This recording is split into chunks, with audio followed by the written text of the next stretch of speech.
ವಿಶ್ವವಿಖ್ಯಾತ ನಾಡಹಬ್ಬ ಮೈಸೂರು ದಸರಾ ಚಾಲನೆಗೆ ಸಕಲ ಸಿದ್ಧತೆ ಮಾಡಿಕೊಳ್ಳಲಾಗಿದೆ. ಚಾಮುಂಡಿ ಬೆಟ್ಟದಲ್ಲಿ ಬೃಹತ್ ವೇದಿಕೆ ನಿರ್ಮಾಣ ಮಾಡಲಾಗಿದ್ದು, ಇಂದು ಬೆಳಗ್ಗೆ 10 ಗಂಟೆ 10 ನಿಮಿಷಕ್ಕೆ ಬೂಕರ್ ಪ್ರಶಸ್ತಿ ಪುರಸ್ಕೃತರಾದ ಸಾಹಿತಿ ಬಾನು ಮುಷ್ತಾಕ್ 11 ದಿನಗಳ ಕಾಲ ನಡೆಯುವ ನವರಾತ್ರಿ ಉತ್ಸವಕ್ಕೆ ಚಾಲನೆ ನೀಡಲಿದ್ದಾರೆ.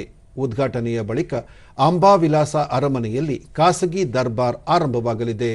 ವಸ್ತು ಪ್ರದರ್ಶನ, ಚಲನಚಿತ್ರೋತ್ಸವ, ಫಲಪುಷ್ಪ ಪ್ರದರ್ಶನ ನಡೆಯಲಿದ್ದು, ಮೈಸೂರು ದಸರಾ ಹಿನ್ನೆಲೆಯಲ್ಲಿ ಇಡೀ ನಗರವನ್ನು ವಿಶೇಷವಾಗಿ ಅಲಂಕರಿಸಲಾಗಿದೆ.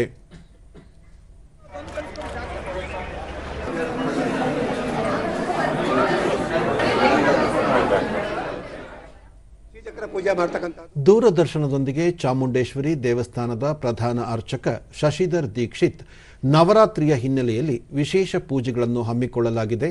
ನವದುರ್ಗೆಯರ ರೂಪದಲ್ಲಿ ಚಾಮುಂಡಿ ದೇವಿಗೆ ಅಲಂಕಾರ ಮಾಡಲಾಗುತ್ತಿದೆ. ಇಂದು ಬೆಳಗ್ಗೆ ದೀಪ ಮತ್ತು ಪುಷ್ಪಾರ್ಚನೆಯ ಮೂಲಕ ದಸರಾ ಮಹೋತ್ಸವಕ್ಕೆ ಚಾಲನೆ ನೀಡಲಾಗುತ್ತದೆ ಎಂದರು. 10:40 ಸಲ್ಲುವ ಶುಭ ಮುಹೂರ್ತದಲ್ಲಿ ದಸರಾಗೆ ಚಾಲನೆ ಕೊಡಲಾಗುತ್ತದೆ.